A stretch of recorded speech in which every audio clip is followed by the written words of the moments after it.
some nerve damage in the past, whatever, right? Then if you have done a hysterectomy, it's a very important risk factor nowadays. Those days they used to do hysterectomy at young age women just because bleeding. They just do a hysterectomy. Then what happens is all the attachments are weakened, and by the age of 60, now she's coming back to us with uterovaginal prolapse. And it's very difficult to repair also, not like it's a woman with the uterus. When the woman is having a walled prolapse, the surgery is much more difficult, right? Then pelvic surgery or trauma. If any surgery is done, that will damage the adjacent structures, and that will cause weakness in this thing. Menopause, obesity. All these things are risk factors, right? Menopause is also all a very important risk factor. So when you're taking a history, ask how many years menopause, any supplements or estrogens that she has taken. If that is there, that is a protective effect. That's why. Right. Other most important thing, the most important other slide in this whole topic is the supports. Because without the supports, you can't discuss about pelvic organ prolapse. So there are 3 levels of support. First is the uppermost support. It is attached to the uterocervical junction, or we call it the upper end of the vagina, right? So these are supported by the uterosacral cardinal ligament complex. Remember now, right? Remember very well. Methaniන් තමයි ඔක්කොම අල්ලගෙන ඉන්නේ. මේක තමයි බරම support එක. The biggest support you have. Uterosacral cardinal ligament complex. So if you failing that, it is going to be a prolapse of the uterus and the apex area. Then the level 2 support is actually the support of the fibromuscular tissues around the vaginal wall, right? So normally, now if you can take if you take a vagina, now if you take a Tessalon tube, it is going to stand by its own and wait, right? It's going to stand by its own and wait. It's not going to fall down. It's not going to crumble down. But if you take a vagina, it's a muscular tissue. So it doesn't stay straight. If you keep it up, it will fall down like something, no? But it is staying straight in the woman. Why is that? Because there are so many connective tissues around the vagina, holding the vagina on a straight position.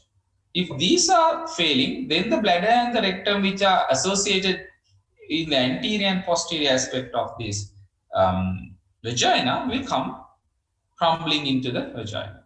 Then you get this cystocele and the rectocele. Okay. Then you have the lowermost supports. Lowermost supports is the perineal body, which is the most important, right? Third level support is perineal body, and there are another support level supports perineal body and the levator ani muscle, which is intermingled with the perineal body. These things are the distal vaginal supports. And if this is failing, you get the distal rectocele, or maybe distal or lower bladder prolapse or lower cystocele. Okay, this is the supports that you have to memorize. And then, how do they present, right? Or you can, in my terms, it is the complications. The complications are why they come to us. They have problems. They come to us because they can't stay any longer, right? So why do they come to us? First thing is vaginal problems. They will come with vaginal problems. What are the vaginal problems they are going to come up? They are going to say they are feeling a little bulge inside. Hari amaru. Mega okkom purodala. Yoni marge purodala. Then they will feel like there's a dragging sensation in the perineum. Something is dragging down, and that is very discomfort, right? They will feel pressure and discomfort in that area. And sometimes, because the cervix is really outside and there is aphthous ulcers and decubitus ulcers coming in, there can be bleeding. There can be bleeding and discharge, and that is also smelly. This discharge is sometimes smelly. So these might be vaginal symptoms they come up. Then they come up with urinary problems. They come up with urinary complications like difficulty in initiating the voiding. What you do is then they do is they put their hand in to the vagina and push the bladder up, which is prolapsed, and that will start the voiding process. So they might have, you call it fingering, right? They would have to do fingering to initiate the voiding. And the other thing is incomplete voiding. Because of the angle of this thing, there might be incomplete voiding, and that's also very troublesome for them, right? They don't like it. Then you might have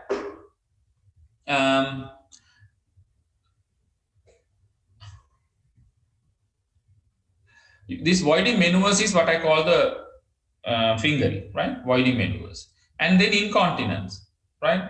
When they cough and sneeze, or even they have urge incontinence where they can't hold urine for much time. They want to go to the toilet. Urgency is the other thing. They always feel like they want to go to the loo, right? And they tend to get recurrent uterine tract infections. Then you have bowel problems, very important bowel problems, like they feel bulge on straining, they come running. Sometimes they will have to do this digitation or splinting of the vagina to empty the bowel. Otherwise, the bowel comes and gets stuck in the vagina, the rectocele, right? And feeling incomplete voiding, evacuation, right? Incontinence of feces or soiling, fecal soiling, and they will, other thing is they will get this reduced vaginous, in sexual issues, they will get this dyspareunia, mainly dyspareunia and reduced sensation in the vagina.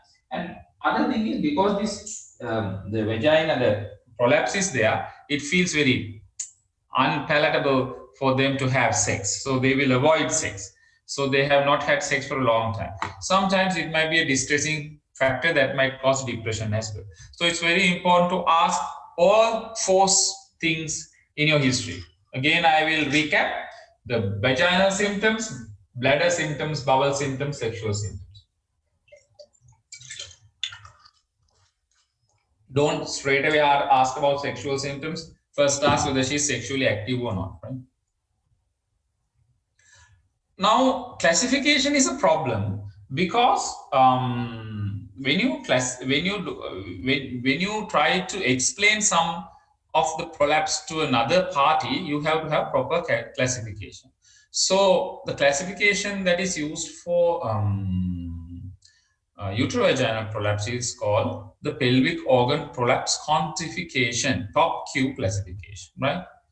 The reference point is the hymenal ring. Now, don't try to search a hymenal ring in old Archie. You will see the hymenal remnant there, right? Archie hymen එක බලන්න යන්න එපා. මොකද hymen එක තියෙන්න බෑනේ. ළමයි ගොඩක් හම්බෙලානේ. So there's a hymenal remnant, and all the areas that are involved now, those days we used to call rectocele, cystocele, enterocele. Now you don't tell like that. You say anterior compartment prolapse, posterior compartment prolapse, apical compartment prolapse, and uterine prolapse. That will be another better way of telling it. Here, maybe this Now, if you take here, this is the posterior compartment prolapse.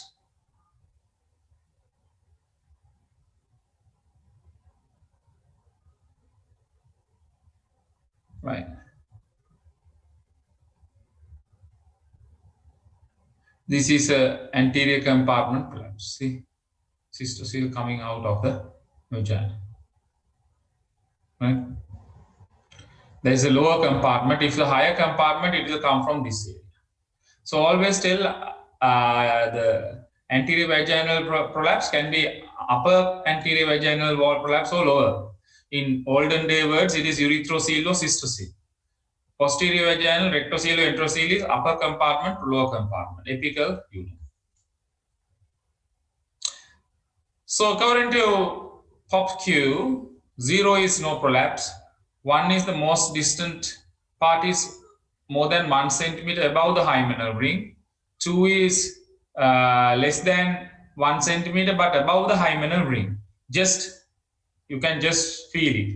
And then if it is out but not totally out, then you say it's grade 3, and grade 4 is complete vaginal eversion. In olden days, how we use this is, and for your level, it is even the olden day system is okay because you don't need to quantify the amount of prolapse. You can say grade 1 prolapse, grade 0 is no prolapse, grade 1 is from the normal fornix to the vaginal hymenal ring. Then below the hymenal ring or coming outside of the vagina but not totally out, it is grade 2.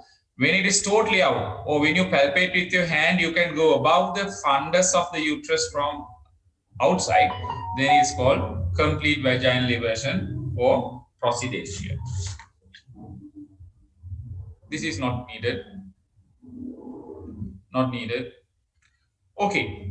So when they come to you with a prolapse, you have to first take the you have to take the cause of the prolapse. Then you have to ask about the risk factors. Then you have to ask about the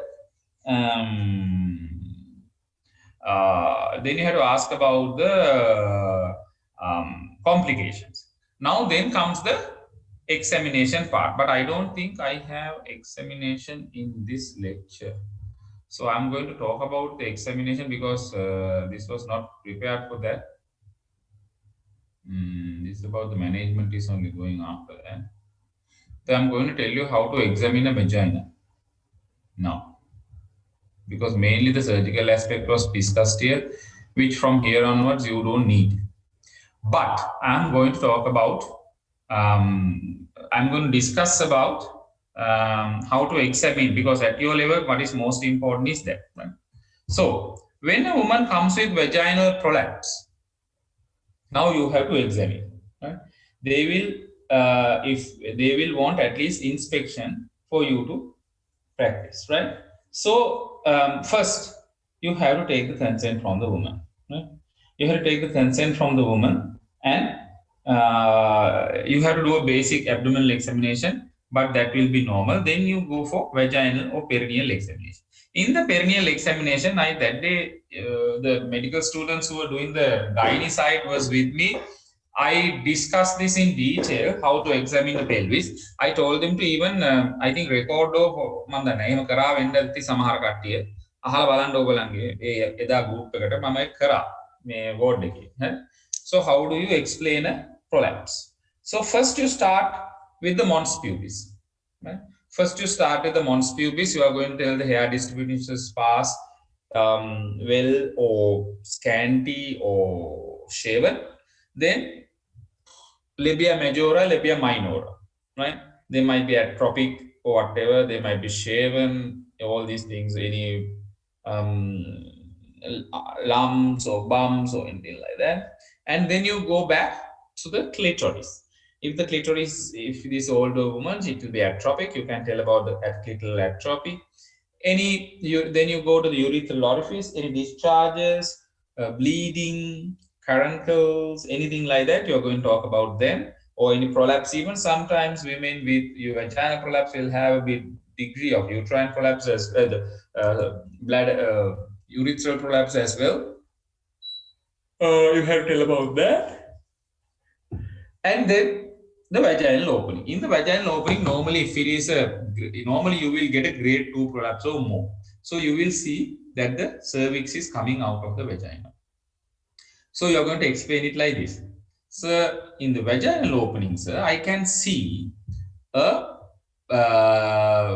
mass coming out of the vagina, which has a slit-like opening. So it's a slit-like opening because these are multiparous women. The cervical os will be like a slit.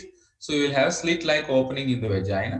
So you say in the cervix. So you can say there's a which has a slit-like opening.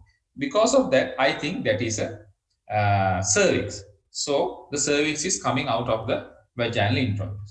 And on the anterior aspect of the cervix, I can see a rugged surface with a pinkish in color.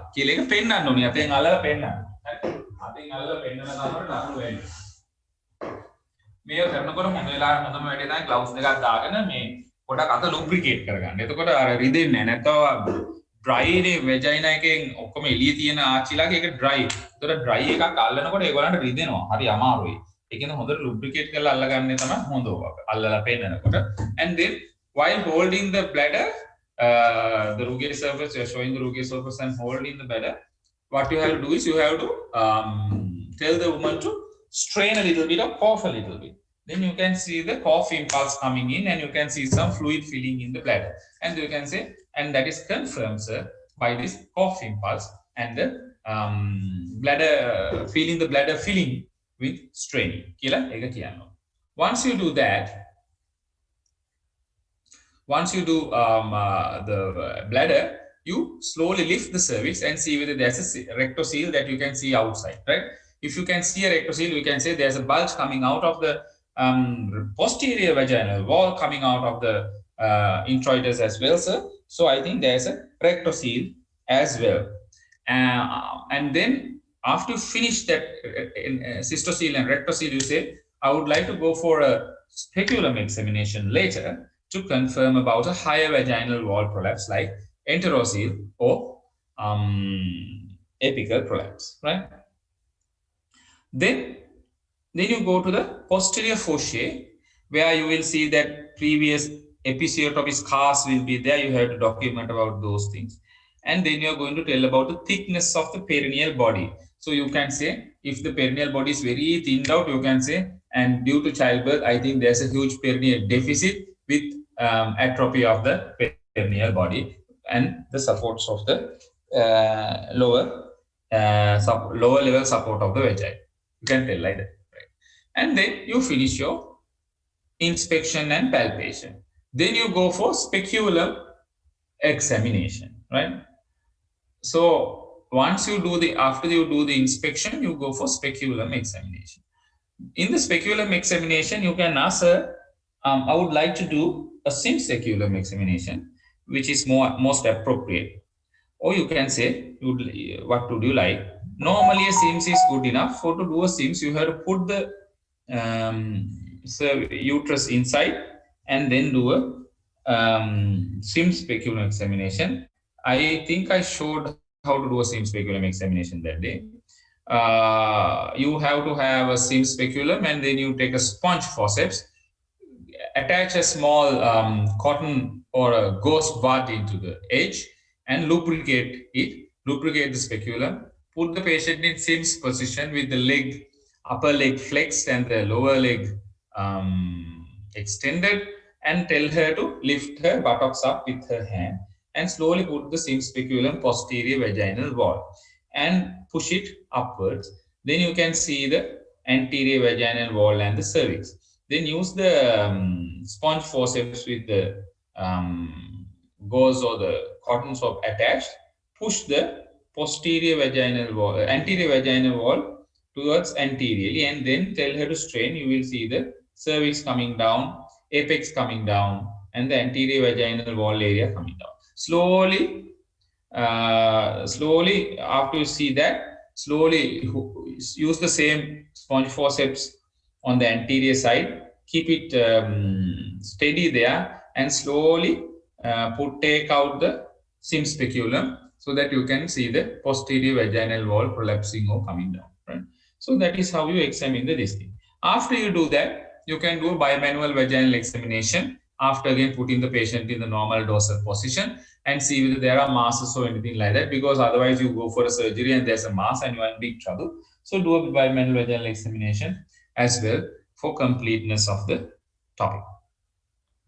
Once you do that, then it's a discussion part.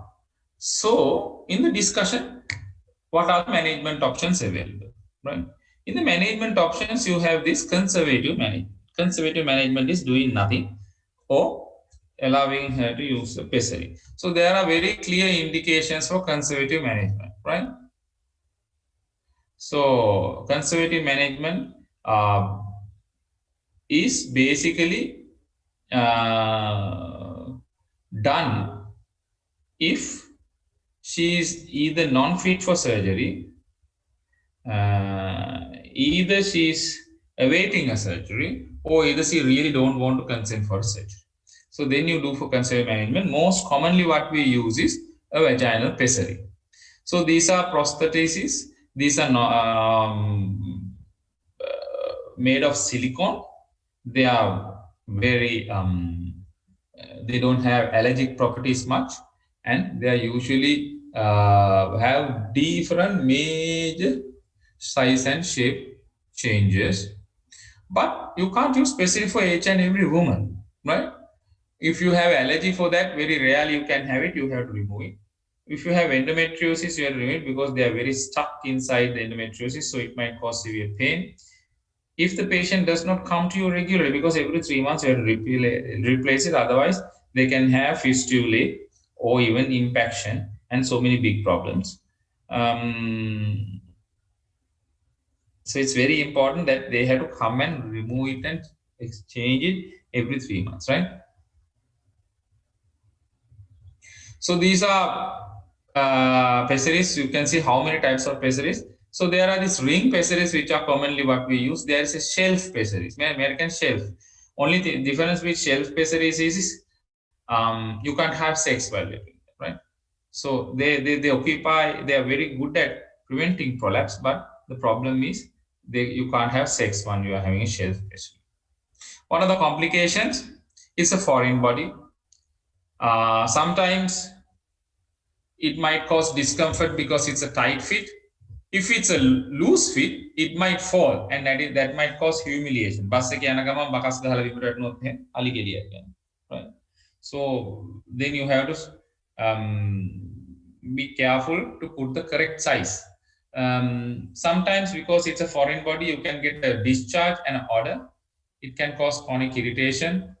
There can be allergy. There can be ulceration of the vagina, and if it is put and she doesn't come to you for a long time and she's disabled or something like that, it can cause fistula formation also, right? And it is a very dangerous situation. Then you have surgery.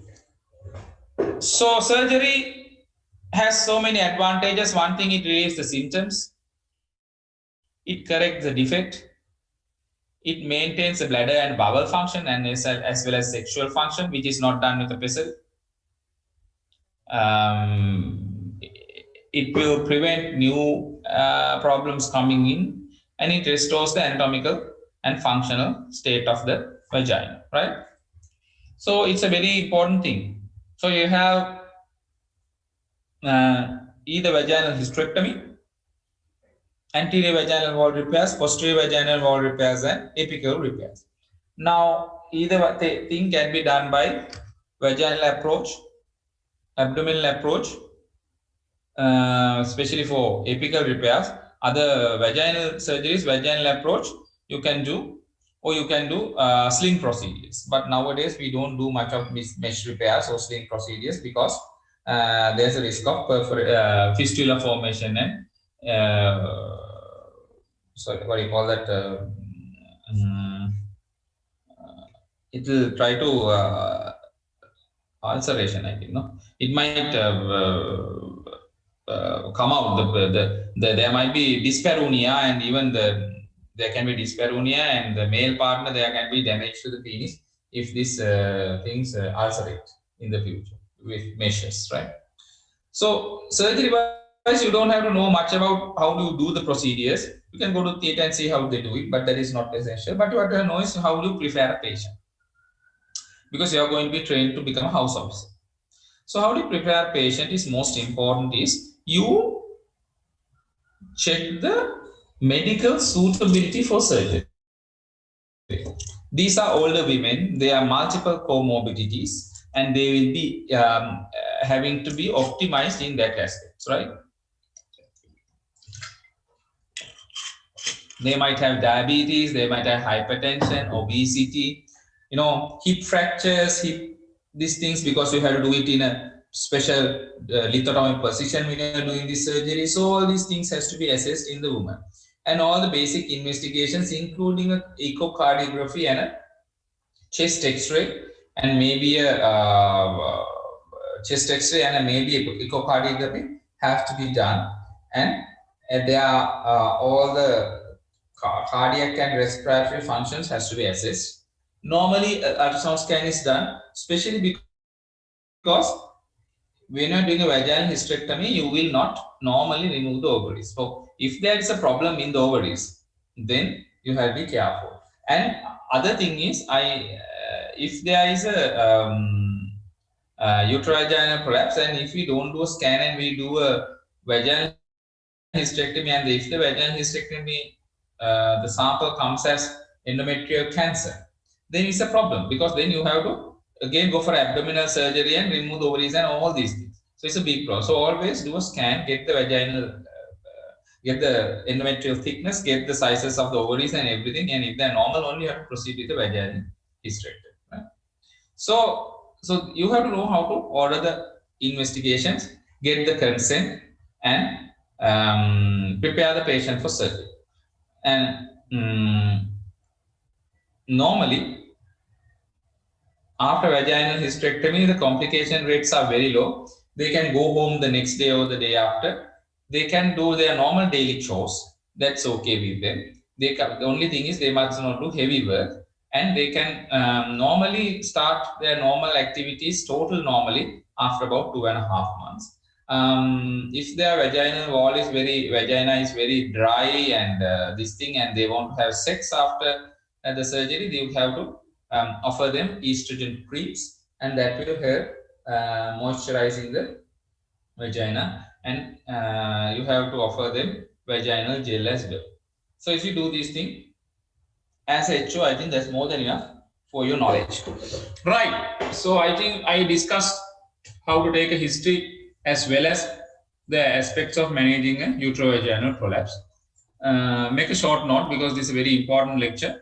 අර මම එක්සැමින් කරන එක film කරගන්න හරි record කරගන්න හරි කිව්වා ඔයගොල්ලන් group එකකට ඒක පොඩ්ඩක් අරගෙන circulate කරගන්න. This lecture, if you want, I can send it to the monitor. Just send me the email and keep later. I can send it later, right? But if you want only, otherwise it's not necessary. This is a little bit of a high level. What I discussed, if you have that, that's more than enough. If you have taken notes, that's more than enough, right? Good, everybody.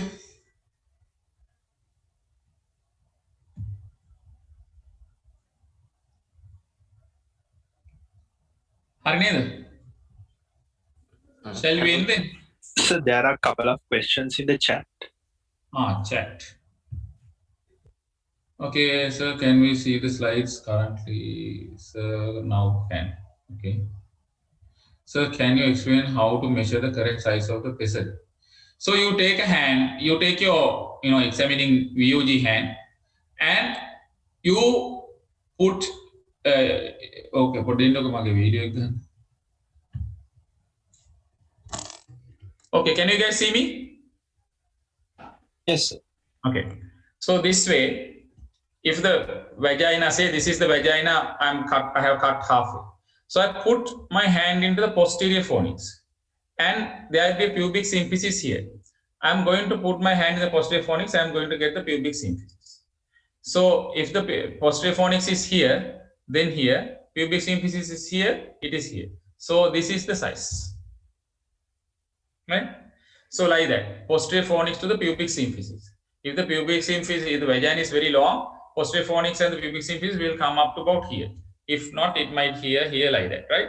So if it is a very old woman, the vagina is atrophic, only this much will be covered, right? So you have to get that size and then get the pessary and put your this thing like that and check the distance and get it. Very difficult to do like that. What I do tell is I will get about 3 or 4 pessaries from the clinic, and I will look at them. I will put my hand in, then I can just say, okay, then I put it in, right? If it is not pretty, they are not very expensive. You can remove that and put a big or a smaller one, right?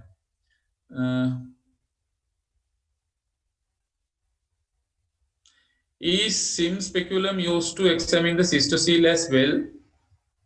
other than differentiating enteroceal from rectocele. Yes, cystocele also can be done.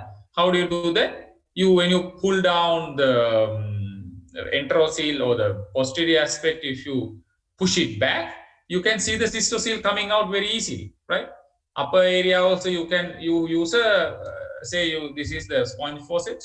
You pull it like that and you push the cystocele up. You can see the cervix. Slowly, if you take the sponge down through the anterior vaginal wall, you can nicely see the cystocele. So everything can be examined from a SIM specimen. No problem.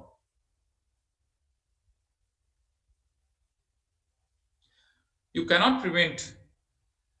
Now, as I told you, very importantly, by giving episiotomy, you will never prevent any of these prolapses. Prolapses happen due to damage to the surrounding connective tissue. If at all, it might increase the chance of prolapse because you are doing a second degree perineal anal sphincter second degree perineal damage by doing episiotomy. So the muscles can get damaged. So actually, we cannot prevent doing having these prolapses by this thing. Only way to prevent prolapses, if you want, is avoiding vaginal delivery, which is not possible. So now there's direct evidence to say that vaginal delivery increases the prolapse in later life, right? So that's the only thing you can do. But I don't know you can't be doing cesarean section to prevent prolapse, because cesarean section itself also has its own problem. So it's like that. Vaginal tears have no association with prolapse. Prolapse is due to a problem with the surrounding connective tissue mainly at a higher level, right? And those prolapses normally cannot be prevented by giving this. Bowel preparation is not needed whatsoever from hysterectomy, vaginal hysterectomy. Normally, bowel preparation කරන්න ඕනේ නැහැ. ඉතින් bowel එක empty කරලා තිබුණොත් lazy නැත්තම් වෙන්නේ surgery කරනකොට because you are doing it under spinal, the rectum and all these things dilate and they relax. And then what happens is big problem, all the feces starts coming out. Bowel preparation, if you are doing, better do it in a proper way. Otherwise, what happens is very loose stools also starts coming out. That is also a problem. So bowel preparation, if you are doing it, you have to do it properly so that there's no discharge or no bowel in the rectum. Otherwise, better not do it. Right? It's not essential. If the patient has stress incontinence as well, normally it will be relieved by the prolapse, because when you have stress incontinence, when the prolapse increases, the angle of the bladder neck increases, and that will cause, actually they will not come with incontinence as well as prolapse. Normally what happens is when you do the surgery, the incontinence increases. Normally we don't try to do the surgery for both things at the same time. What we do is we do a vaginal wall repair and a vaginal hysterectomy, and we will tell them to see how it goes. And if it is still the prolapse incontinence is there or new incontinence has come, then we do a second surgery, and that is a surgery to lift up the bladder neck, which is a different surgery. So you don't have to do all together, right? So how can we differentiate? Very easy. When you see a large cervix coming out, get your hand in and see where the fornices are. If the fornices are very much higher up, and only the cervix is coming out like a tube, දැන් මෙහෙම වැජයින එක එළිය මෙහෙම කෑල්ලක් තියෙනවා නම් මම ඇතුළට අත දාලා බලනවා. මට මෙන්න මේ හරිය නම් අහුවෙන්නේ මෙතන උඩ නම් අහුවෙන්නේ ප්‍රෝනික්ස් එක. ඒ කියන්නේ මේ වැජයින එක විතරයි cervix එක විතරයි එළියට වැවිලා තියෙන්නේ. If that is the case, that's a hypertrophic elongated cervix. If the cervix is coming out with the bladder, then of course it is uterovaginal prolapse. So it's very important to go to the fornix. And if the fornix is high up and the cervix is out, that means it's hypertrophic elongated cervix. Right? what you do the surgery is you can do cervical amputation, or we call it the Manchester repair. You make a cut in the cervix. But the problem is when you do that Manchester repair, the anatomy totally changes, and later life it might the cervical os might get really atrophic, and even if she has hyperplasia, it might be difficult to do the DNC or anything like that. Right? I saw a patient, one of your medical students, mother, where there was severe hyperplasia and fluid collected in the endometrial cavity, and the cervix has been totally obliterated due to a Manchester repair being done.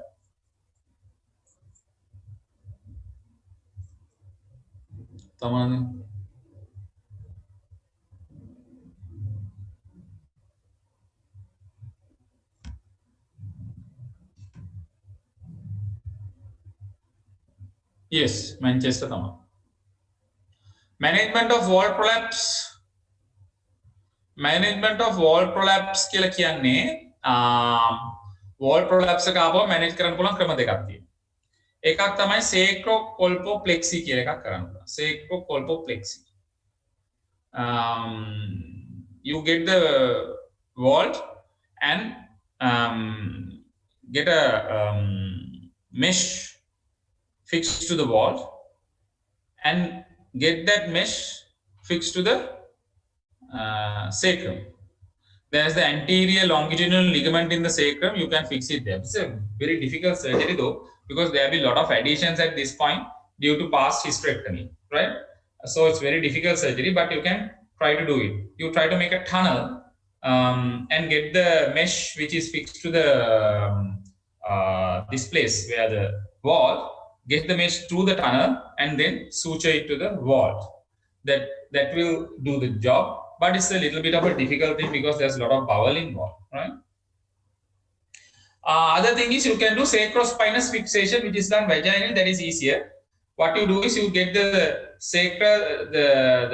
sacrospinous ligament is there. If you palpate in the posterior vaginal aspect, in the higher up in the posterior vaginal wall, you make a cut from the vault and get the sacrospinous ligament, anchor a thread to that with there's a special needle for that, and then anchor the vault to that. One side fixation is more than enough. You don't have to put to both types. So those are the two surgeries. Again, remember, sacrospinous fixation vaginally, sacrocolpoplexy abdominally.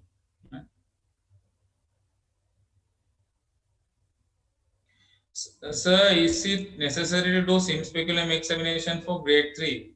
No, my God, why do you want to do any speculum examination when everything is out and shining at you? You just nicely do your inspection and palpation and come out like a king.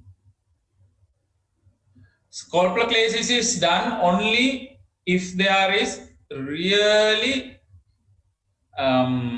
old woman not fit for big surgeries. You just close the vagina. But there's a problem. If there's discharge, it's going to collect inside. So you make 2 small tunnels to come outside. I have seen some doing, but normally we don't do much about it.